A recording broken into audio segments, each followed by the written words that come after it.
Coming up on Mountain News this morning, while ongoing court proceedings have families waiting for justice, they continue to celebrate their loved one's life. And Breast Cancer Awareness Month came to a close last night, but one school in Pike County is just getting started with its support. Plus, while many areas in the region moved their trick-or-treat times, the nasty weather did not stop hundreds of kids from putting on their costumes and getting candy. Dedicated to Eastern and Southern Kentucky, this is WYMT Mountain News This Morning.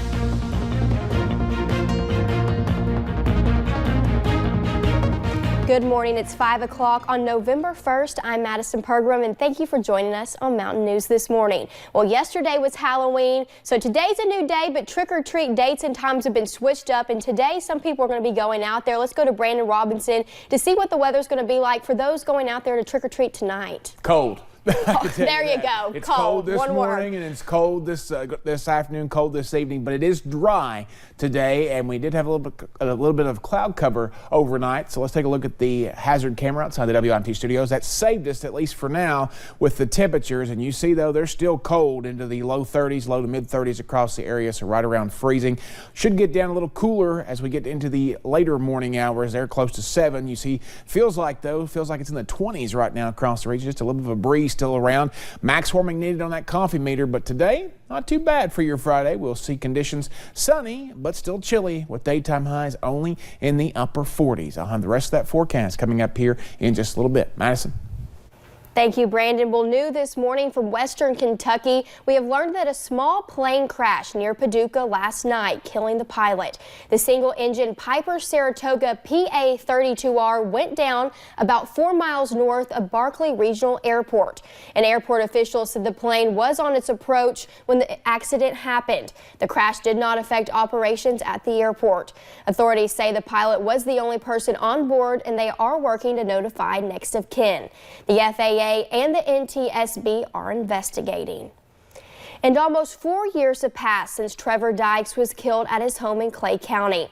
While the ongoing court proceedings has family waiting for justice, they continue to celebrate his life. This year will be the second annual racetrack memorial for Dykes. The family has planned the memorial at the London Dragway for Sunday, November 5th. His parents say more than racing, he loved his family and the holidays. It's like when the holidays are coming up, it's really hard because he loved Christmas, Thanksgiving, Halloween. He loved it, and racing.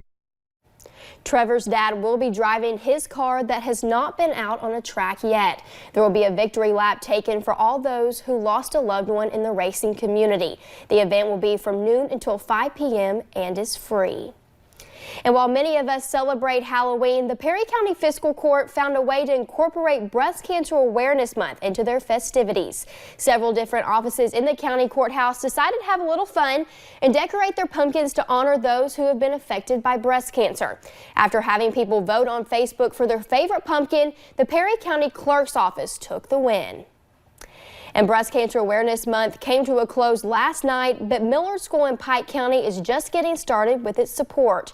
Sharon Howell, as custodian at the school, was recently diagnosed with breast cancer. Students and faculty have since been raising money, creating shirts, and finding ways to show support for Howell and how much she means to the school. Unite coordinator Chloe Coleman says even though Howell is not with them while she's getting treatment, the school is always behind her.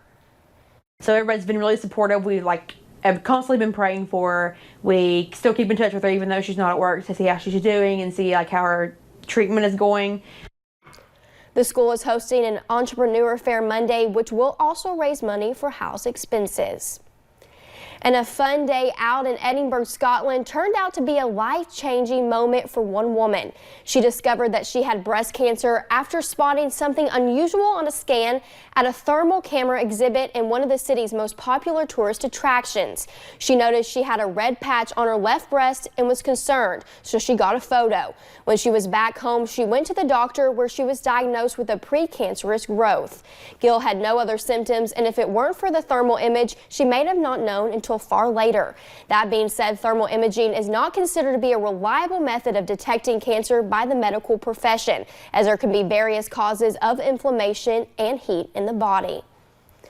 And veterans from the Big Sandy region were honored yesterday at the 6th Annual Veterans Appreciation Lunch at the Jenny Wiley Convention Center. The lunch, hosted by the Appalachian Hospice Care, gave veterans a chance to fellowship, take in a free meal, and be entertained. Officials with Appalachian Hospice Care say the event is a way of showing respect for the men and women who served in the military. Students from local ROTC programs were also involved, as well as more than 60 volunteers who served the veterans. And the nasty weather did not stop hundreds of kids from putting on their costumes and heading to the National Guard Armory last night. The Kiwanis Club hosted its 18th annual Safe Halloween event. Around 20 businesses passed out large bowls of candy, and the rainy weather pushed even more people through the doors than usual. We usually prepare for about 1,000. We've come close to that number. We haven't hit it yet, but we've usually had 800 to 900. Trick-or-treat in Hazard and Perry County will now start 1 hour earlier due to the colder weather. It will be held from 5 until 8 p.m. tonight. And Kentucky's ACT scores saw a drop in 2019. According to data released yesterday, Kentucky high school graduates who tested in English, math, reading, and science saw a 2% decrease in college readiness benchmarkers.